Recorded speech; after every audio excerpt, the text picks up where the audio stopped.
एक परिवार उजड़ा है, एक परिवार उजड़ा है और इस परिवार को इंसाफ चाहिए। गणमान्य व्यक्ति का मौत, तो ऐसे आम पब्लिक का क्या होगा हाल? देखिए, अभी जितने लोग बोले सबों ने अपना अपना राय दिया, और एक चीज़ जान लीजिए, कहीं भी घटना होगा तो मुश्किल से मुश्किल 3 महीने तक अपराधियों को दिक्कत होगी। बहुत सुंदर बात, क्या बोले सर? 3 महीने तक केवल 3 महीना तक उसको फिर वो तांडव मचाएंगे, वो मेरे सामने ही टहलेगा। तो ये पुलिस प्रशासन जो है, उसके साथ साथ जब तक समाज इसका योगदान नहीं निभाएगा तब तक अपराधियों पर कंट्रोल नहीं होगा, ये बात जान लीजिए।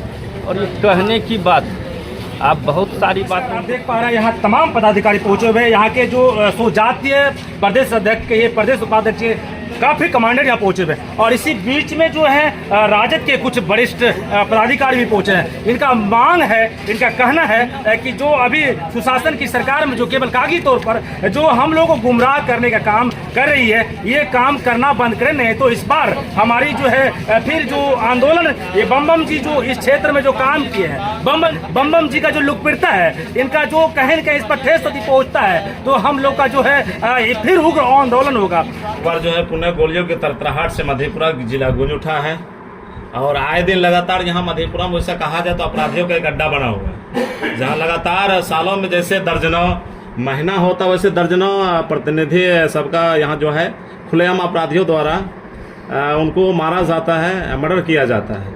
इसी बीच हमारे आरजेडी प्रदेश प्रवक्ता रितु जायसवाल जी आदरणीय बम्बा भगत जी के घर पे आए हुए हैं, क्योंकि ये आए दिन इस क्षेत्र के बहुत ही चर्चित और लोकप्रिय नेता थे हमारे बम्बम भगत जी। उसका जो है अपराधियों द्वारा गोलियों के माध्यम से उनका निधन यानी मर्डर कर दिया जाता है। और उसी बीच उनके परिवार से मिलने आश्वासन देने के लिए पहुंची है प्रदेश प्रवक्ता रितु जायसवाल जी से कुछ खास बातचीत। इस घटना पे क्या कहना चाहेंगे मैम? देखिए, ये घटना ऐसी है कि जब मैं सुनी और जब मैंने न्यूज़ के माध्यम से जाना तो मैं एक पल भी अपने आप को रोक नहीं पाई यहाँ से आने के लिए। और उसी समय ही मैं पटना से निकल करके कल रात को बेगूसराय पहुँची और अभी इन लोगों के बीच में यहाँ पे हूँ, क्योंकि इतनी मतलब दर्दनाक घटना है। और एक घटना जब घटती है तो उस घटना के पीछे एक व्यक्ति की मौत ज़रूर होती है, मगर उसके पीछे परिवार के हर एक सदस्य की मौत होती है। बिल्कुल है, क्योंकि यहाँ पे कुछ देर पहले मैं इनके परिवार से भी बैठ लिया। इनकी बेटी का सपना था कि मैं पढ़ लिख के जो है डॉक्टर बनूंगी। अब इनके सर पर से इनके पिता का साया उठ गया है। अब इनकी आवाज़ और इनकी सपना को कौन पूरा करेगा, कैसे पूरा होगा? का सिंगल कमाने वाला व्यक्ति जो आज बीच नहीं रहा परिवार के बीच में, वो घर का एकमात्र कमाने वाले व्यक्ति थे। अब परिवार के बीच में जो लोग रह गए हैं, उनकी ये विधवा पत्नी है, उनकी ये बूढ़ी माँ है, ये इनका यह है कि घर का चूल्हा कैसे जलेगा, क्योंकि घर का कमाने वाला इकलौता व्यक्ति जा चुका है। उसमें ये हिम्मत आखिर अपराधियों की बढ़ती कैसे है? इतनी हिम्मत बढ़ जाना ये कहीं ना कहीं सत्ता संरक्षित अपराध की तरफ इशारा करता है।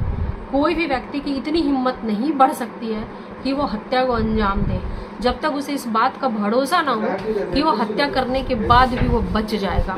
तो ये भरोसा उसको आता कहाँ से है? ये जो वर्तमान सरकार है आज सुशासन का दावा करती है, क्या अभी मुख्यमंत्री जी इस परिवार के आंखों में आंखें डाल के कह सकते हैं कि सुशासन की सरकार है हमारी? क्या इस विधवा की आंखों में आंखें डाल के कह सकते हैं मुख्यमंत्री? क्या इस बच्ची की आंखों में कह सकते हैं जिसने अपने पिता खोया है? क्या इस बच्चों की आंखों में डाल के कह सकते हैं कि ये सबके पीछे 20 साल के पहले का जंगल राज है? कह सकते हैं मुख्यमंत्री? देंगे दोष आकर के इस परिवार के बीच में कि ये सब 20 साल पहले के जंगल राज का ये है, किया कराया है? कहीं ना कहीं आपको ऐसा लग रहा है कि जो भी अपराधी है उनको सत्ता संरक्षण मिल रहा है। आखिर इतनी हिम्मत आती कैसे है? क्यों आज देखते देखते अपराध इतना बढ़ चुका है? क्यों तथाकथित जंगल राज से 3 गुना ज्यादा अपराध बढ़ चुका है? चाहे वो मर्डर हो, चाहे वो रेप हो, चाहे वो लूटपाट हो, हत्या हो, बलात्कार की घटना हो, हर चीज क्यों आज 3 गुना ज्यादा बढ़ गया? तो भी आज सुशासन है। हम इस पर कोई राजनीति नहीं करना चाहते, क्योंकि बहुत ही संवेदनशील मुद्दा है। अगर हत्या हुई है तो यहाँ के एसपी हों या हम डीजीपी से भी जाकर के मिलेंगे, एसपी साहब से भी हम बात करेंगे। और जो भी हत्यारा है जिसका नाम उन्होंने बाय नेम्ड एफआईआर दर्ज किया है, जिसकी मेरे ख्याल से कॉल डिटेल्स भी निकलवाई गई हैं, सब कुछ क्लियर है, बस वो व्यक्ति सलाखों के पीछे ही नहीं बल्कि फांसी पे होना चाहिए। यही इस परिवार की मांग है और यही जो व्यक्ति भी इस घटना के बारे में सुन रहा है और यहाँ तक पहुँच रहा है वो सब दहशत में है, सब डरे हुए हैं और सब इस जो घटना घटी है उससे सभी बहुत दुखी हैं। ललन जी, क्या नीतू जायसवाल पर भरोसा इन परिवार का बिल्कुल रहेगा? मैं इस परिवार के साथ हूँ इस दुख की घड़ी में और उनके इंसाफ की लड़ाई तक। खास तौर पे हमारे माननीय प्रदेश प्रवक्ता से खास बातचीत हो रही है, जो उनमें हम खास बात इन परिवारों की तरफ से रखना चाहेंगे कि इनका सुरक्षा का मांग है। नहीं, उसके लिए हम बात करेंगे कि जो लोग हैं अभी कम से कम पुलिस या प्रशासन यहाँ पे क्या कर रही है इनकी सुरक्षा के लिए। अभी तक एसपी साहब भी मिलने नहीं आए हैं, ये बहुत दुखद है, और ना ही यहाँ के डीएम आए हैं मिलने के लिए। आगे की क्या कार्रवाई होती है वो कितनी सटीक होगी, इन सभी मुद्दों के लिए हम बिल्कुल बात करेंगे, उनसे जा करके मिलेंगे, चाहे वो यहाँ के एसपी हो या फिर बिहार के डीजीपी हो। आपने मैम एक बात और रखी जंगल राज के बारे में, लग रहा है कि जंगल राज है, ये महा जंगल राज है, राक्षस राज कह सकते हैं। अपराधियों का मनोबल इतना बढ़ रहा है मैडम बिहार में, और खास कर मधेपुरा जिला वैसे भी गोलियों के तांडव पे लगातार गूंजता रहता है। आए दिन एक से बढ़कर एक। आप जहाँ पर ये बोल रहे हैं पता चला अगला शिकार आप ही होंगे। बिल्कुल ऐसा हो सकता है। आप इतने अच्छे सुशासन काल में जंगल राज की बात कर रहे हैं, आप अगला निशाना आप ही बनेंगे। आप ये तथाकथित जंगल राज का नकाब ओढ़े हुए सरकार, हाँ, आखिर इतना अपराध इतना बढ़ रहा है, सरकार कान में तेल देके क्यों सोई हुई मैडम? वो तो सरकार क्यों न सशक्त कदम उठा रही है? सरकार से ये तो जो सरकार में ऐसे लोगों को लाते हैं उनको जवाब देना चाहिए कि 20 सालों से देख रहे हैं फिर भी उनको रखे हुए हैं। कहीं ना कहीं यहाँ पे जो है अपराधी बेनकाब घूम रहे हैं, बेखौफ घूम रहे हैं। यहाँ सत्ता संरक्षण अपराधी को मिल रहा है, इसलिए अपराधी खुलेआम किसी भी घटना को अंजाम दे देते हैं। और ये अगर इस मामले में कोई गिरफ्तारी नहीं होती है और अगर उन्हें सजा नहीं मिलती है ना, इस पे तो स्पीडी ट्रायल करके तुरंत पकड़ा जाना चाहिए और तुरंत सजा मिलनी चाहिए। और अगर ऐसा नहीं होता है तो इसे सत्ता संरक्षित अपराधी ही समझा जाएगा। बिल्कुल सही। इसी बीच हमारे बम भगत जी के भगना है और उनसे भी कुछ बातचीत हो गए। अभी आपके घर पे आरजेडी के प्रदेश प्रवक्ता रितु जायसवाल जी आए हुए हैं, उनकी तरफ से क्या आश्वासन आपको मिला? देखिए, उनको तो क्या बोलेंगे, जितना इसका तारीफ करेंगे वो कम होगा। जैसे मतलब इनको न्यूज़ से सूचना मिला कि फ़ौरन हमको फ़ोन किए रात में कि कैसे घटना हुआ। ये रात में ही आना चाह रही थी, तो हम बोले कि अभी पोस्टमार्टम में जा रहे हैं, अभी नहीं, आप सुबह आइएगा।